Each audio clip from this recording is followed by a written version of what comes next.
Skala pengukuran dan metode analisis data.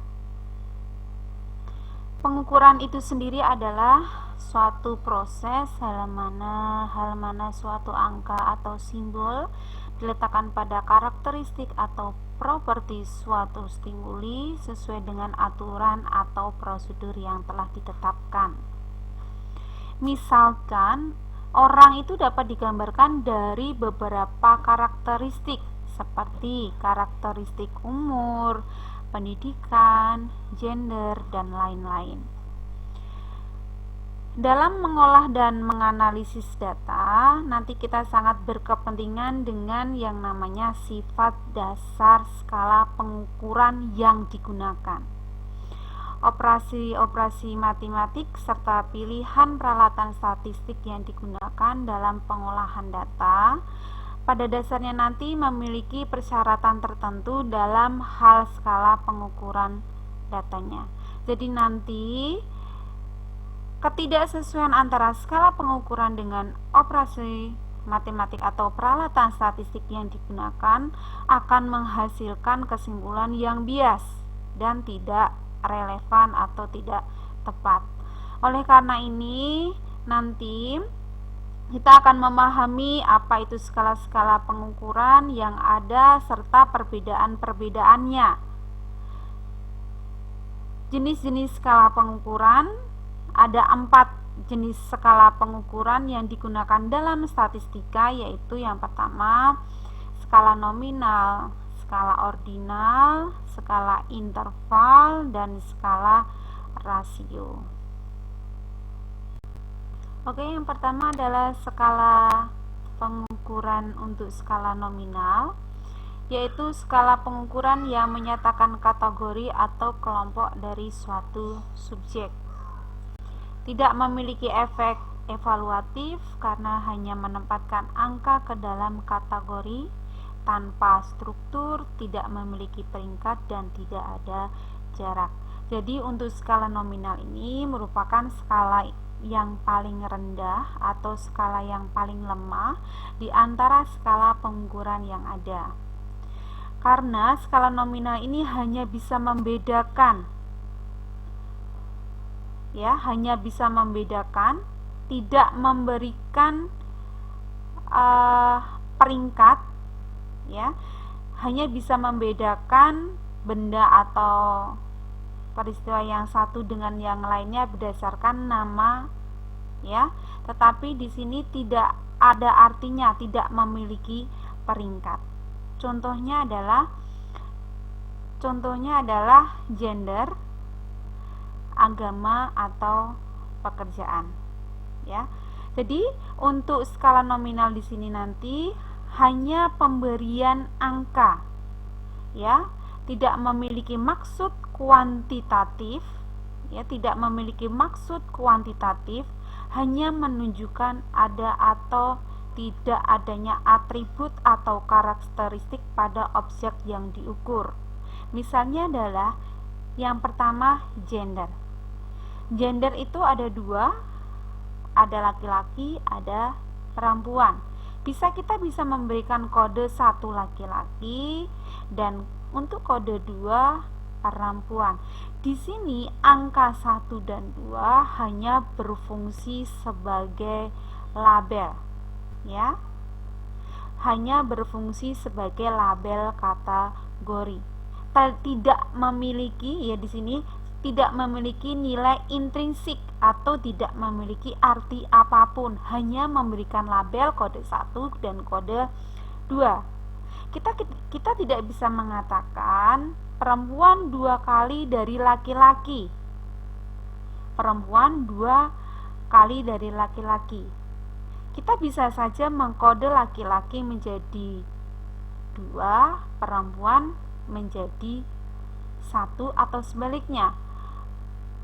Kode pertama laki-laki, kode kedua perempuan. Bisa kita balik, atau bilangan apapun asal kodenya berbeda antara laki-laki dan perempuan. Yang kedua adalah contohnya agama.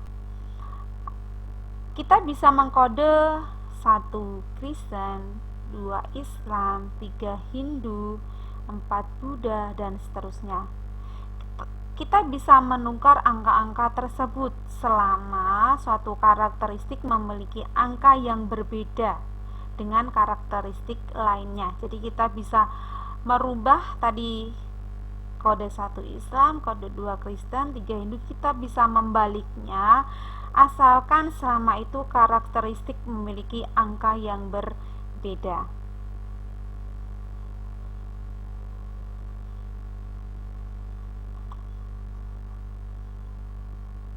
Uji statistiknya,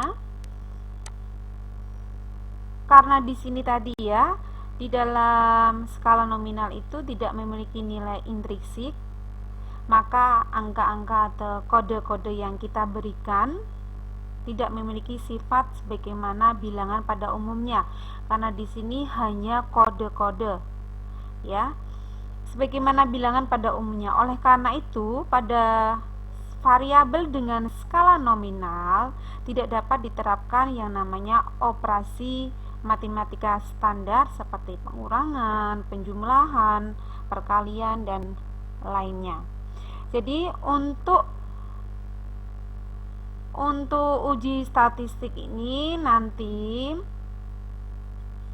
peralatan statistiknya adalah untuk analisis statistik yang dapat digunakan yaitu berada dalam kelompok non parametrik seperti tabulasi silang dengan chi-square, terus ada modus, ada yang namanya distribusi frekuensi. Oke, yang kedua adalah skala ordinal. Skala ordinal tidak hanya mengkategorikan variabel ke dalam kelompok, tetapi juga melakukan ranking terhadap kategori. Jadi skala ordinal ini skala pengukuran yang sudah menyatakan peringkat antar tingkatan. Skala ordinal ini memiliki tingkatan yang lebih tinggi dari skala nominal. Tingkatannya lebih tinggi dari skala nominal karena skala ini tidak hanya menunjukkan kategori saja tetapi juga menunjukkan peringkat. Di dalam skala ordinal, objek atau kategorinya disusun berdasarkan urutan tingkatannya dari tingkat terendah ke tinggi atau sebaliknya dari tinggi ke rendah.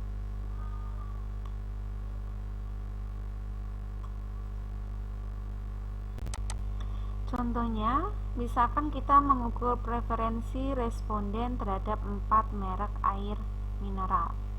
Ada Aqua, Aquana, Aquaria, dan Aquades. Ranking 1 itu Aqua, ranking 2 Aquana, ranking 3 Aquaria, dan ranking 4 Aquades. Di sini terlihat bahwa Aqua lebih disukai daripada Aquana, Aquana lebih disukai daripada Aquaria, dan Aquaria lebih disukai daripada Aquades.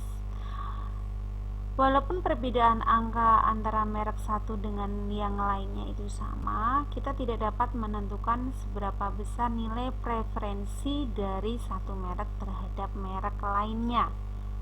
Artinya kita tidak bisa mengatakan bahwa Aqua itu lebih baik 2 kalinya dari Aquana, atau Aqua itu lebih baik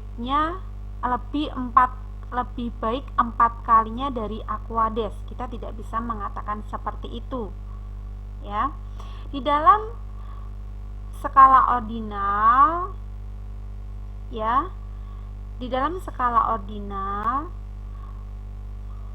sebagaimana halnya dengan skala nominal ya, pada skala ordinal ini kita tidak dapat yang namanya menerapkan operasi matematika standar seperti pengurangan, penjumlahan, perkalian, dan lainnya.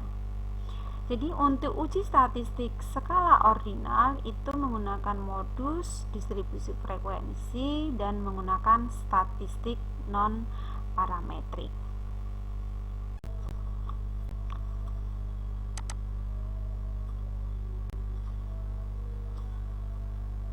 Variabel yang diukur dengan skala nominal dan ordinal itu dikatakan kategorikal, yaitu berupa variabel non-parametrik atau non-metrik.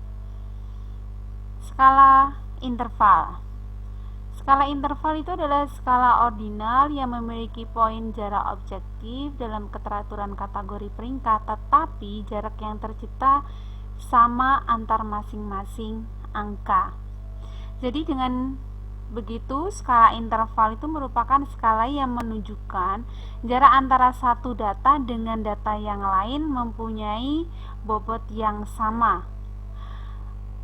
Skala interval ini memiliki karakteristik seperti skala nominal dan skala ordinal, ditambah dengan karakteristik lain, yaitu berupa adanya interval yang tetap. Dengan demikian, skala interval ini sudah memiliki nilai intrinsik, sudah memiliki jarak, tetapi jarak tersebut bukan merupakan kelipatan. Jadi artinya dalam jarak belum merupakan kelipatan ini, maka di dalam skala interval itu tidak memiliki nilai nol mutlak, melainkan nilai nol kesepakatan. Selanjutnya adalah skala rasio. Skala rasio ini memiliki tingkatan yang paling tinggi, yaitu pada skala rasio ini terdapat semua karakteristik skala nominal, ordinal, dan skala interval, dan memiliki nilai dasar yang tidak dapat dirubah atau nilai nol mutlak atau bersifat mutlak. Nilai nol mutlak ini artinya adalah nilai dasar yang tidak bisa diubah meskipun menggunakan skala yang lain. Ya. Jarak antara kategorinya tidak sama karena bukan dibuat dalam rentang interval. Contohnya adalah umur, gaji, berat, tinggi badan. Misalnya ya, di sini ada umur, gaji, berat, tinggi badannya. Misalnya berat di sini, misalnya berat benda A adalah 40 kilo, sedangkan berat benda B adalah 80 kilo, maka dapat dikatakan bahwa benda B memiliki 2 kali lebih berat dibandingkan benda A. Untuk uji statistik rasio itu adalah uji F dan uji T.